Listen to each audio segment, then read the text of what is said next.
Rasulullah dihijrahkan bukan karena tuntutan perut, bukan karena takut. Hijrah adalah wahyu. Ada sebab itu ataupun tidak, tetap Rasulullah akan dihijrahkan.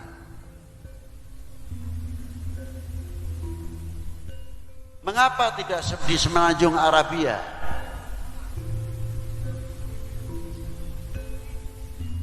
Padahal di semenanjung Arabia setapak sudah maju kulturnya,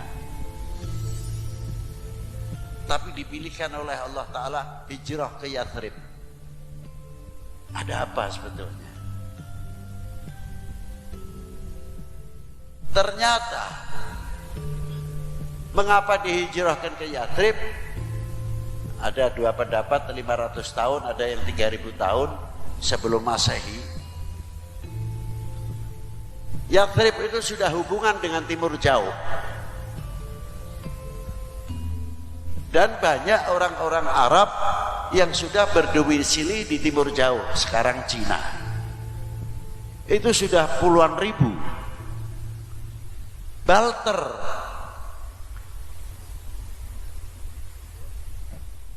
Apa diantaranya? Pakaian dari sutra dan sebagainya. Dari dunia Arab, ilmu kedokteran dan ilmu obat-obatan sudah maju. Sampai jalan tersebut diberi nama Jalan Sutra. Itu sejarah. Begitu Rasulullah hijrah, yang dibangun sarana ibadah, sarana pendidikan, tidak terlepas pertanian dan ekonomi. Loh itulah. Untuk menjaga keutuhan bangsa Arab pada waktu itu, dikumpulkan semua orang-orang Yahudi, suku-suku yang di pegunungan-pegunungan, semua mendapat bagian masing-masing sesuai besar dan kecilnya. Apakah itu tidak bagian daripada toleransi? Lah inilah. Demi apa? Demi keutuhan pada waktu itu. Itu satu contoh. Apa dikira Rasulullah hanya untuk risalah saja? Tidak. Rasulullah pun mempunyai tanggung jawab keutuhan bangsanya, keutuhan negaranya. Bedakan antara risalah dengan untuk negaranya. Itu hebatnya.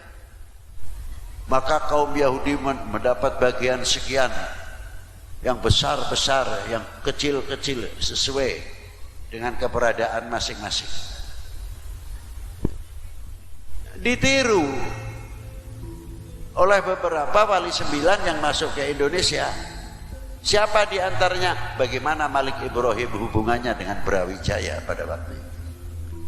Sampai diangkat oleh Brawijaya Malik Ibrahim Menteri Ekonomi dan Menteri Irigasi. Coba lihat di kitab Babat Tanah Jawa itu ada itu. Yang kedua, Ibrahim Asmarokondi, ayah Kanjeng Sunan Ampel, diangkat Menteri Keuangan. Sing ngangkat agamane apa, sing diangkat agamane apa. Kok iso? Itu loh hebatnya. Ini contoh dari dulu sudah menjadi contoh oleh para beliau. Maka tidak heran kalau Maulana Syarif Hidayatullah sekalipun di dalam kuburnya masih bisa mempersatukan umat, masih bisa mempersatukan bangsa. Separuh muslim, separuh non muslim, orang ziarah yang bagian tepatnya yang non muslim dengan segala cara keyakinannya masing-masing. Dan kita yang muslim juga sama. Ada yang tahlilnya panjang, ada yang tahlilnya ngebut, ada yang bacaan Quran, ada yang Yasin dan lain sebagainya. Terbuka. Dan tidak pernah ketika ziarah bareng-bareng gue sesuk noblos apa. Nah, gue milih sopo. Nah, ada. Kelambimu apa? Nah, ada. Ini contoh. Artinya menunjukkan walaupun nanti 24 Kita sudah diperingatkan, kita menjadi bangsa yang utuh, kita menjadi umat yang utuh, yang tidak mudah digoyahkan. Demi siapa? Demi Indo. Kira-kira nih Indonesia pecah belah niku jenengan terima napa mboten? Tenang. Engko dipengaruhi bedone. Ayo. Tunjukkan kita bangsa yang mempunyai benteng yang kuat, tidak mudah dipecah belah. Itu harus diingatkan untuk kita semuanya. Tidak mudah diobok-obok. Itulah. Kembali lagi kepada peranan-peranan para ulama, para pendahulu. Bagaimana cara memajukan ekonominya? Kita melihat perjalanan Jalan Sutra. Sehingga pada waktu itu Wali Sembilan luar biasa. Bukan Wali Sembilan masuk ke Indonesia itu kesaktian. Bukan.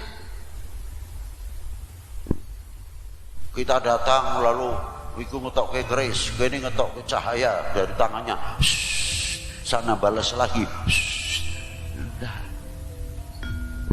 Beliau dengan akhlakul karimah wa adabul mardiyah, dengan keintelektualannya, yang ahli ekonomi, yang ahli pertanian, mengajarkan di semua kerajaan dimulai Mojopahit sampai ke Pejajaran, dipersatukan oleh para beliau dengan jalur ekonomi. Sehingga pada kehidupan pada waktu itu berapa income yang masuk ke Pejajaran maupun ke Majapahit, itu yang dirintis oleh para beliau. Itulah kemajuan pada waktu itu.